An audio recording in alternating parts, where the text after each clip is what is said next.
7 heures. Le réveil sonne. Pour alimenter la machine, il faut piocher dans les stocks d'énergie. Le cortisol est alors sécrété par les glandes surrénales pour mobiliser les réserves de l'organisme. Il augmente le taux de sucre du sang et puise dans les graisses pour alimenter les muscles. Mais le corps doit trouver de nouvelles sources d'énergie. L'hormone de l'appétit qui se nomme la gréline est alors libérée par l'estomac et augmente la sensation de faim. L'heure du petit déjeuner est proche. 8 heures, c'est la collation matinale. Les glucides ingérés font grimper le taux de sucre du sang, mais l'organisme a besoin de stabilité pour bien fonctionner. L'insuline est alors sécrétée par le pancréas afin que la glycémie reste à un taux constant. Cette hormone permet de stocker le glucose dans les muscles et le foie sous forme de glycogène. Si les capacités de stockage du foie sont saturées, l'insuline lui ordonne alors de convertir le surplus de glucose en graisse. 9 heures, début de journée au travail. C'est le moment où la thyroïde libère le plus de T3 et de T4. Elle prépare l'organisme à l'activité physique et intellectuelle. Ces deux hormones s'assurent de la bonne utilisation des sucres, des graisses et des protéines.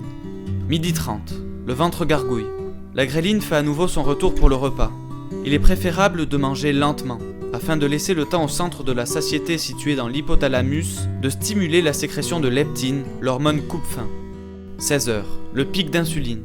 L'insuline n'est pas libérée uniquement après une prise alimentaire. Elle est sécrétée aussi à petite dose dans le sang tout au long de la journée pour assurer une régulation constante de la glycémie.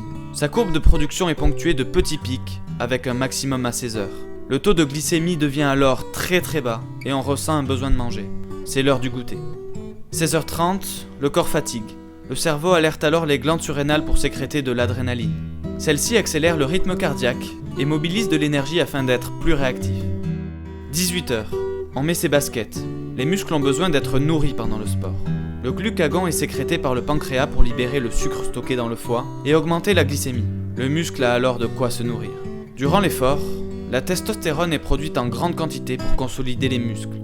Après 30 minutes d'activité, l'hypothalamus libère beaucoup d'endorphines. Cette hormone a des effets euphorisants et anxiolytiques. 20h, la nuit arrive. L'hypothalamus envoie les premiers signes de fatigue. La glande pinéale du cerveau commence à fabriquer de la mélatonine, l'hormone de l'endormissement. Cette hormone sécrétée en l'absence de lumière stabilise aussi les sécrétions hormonales. 23h, extinction des feux. Lors des 3 premières heures de sommeil, l'hormone de croissance est libérée par l'hypophyse. Elle permet la réparation des tissus et stimule le système immunitaire. 2h, dormir n'est pas de tout repos. Nos tissus adipeux sécrètent l'hormone de la satiété, la leptine, pour éviter les fringales nocturnes. L'hypothalamus libère en masse de la vasopressine, une hormone antidiurétique qui régule la quantité d'eau de notre corps et évite qu'on se lève pour aller aux toilettes. Toutes ces hormones agissent pour nous en silence pour maintenir cet équilibre dynamique qui nous maintient en vie, l'homéostasie.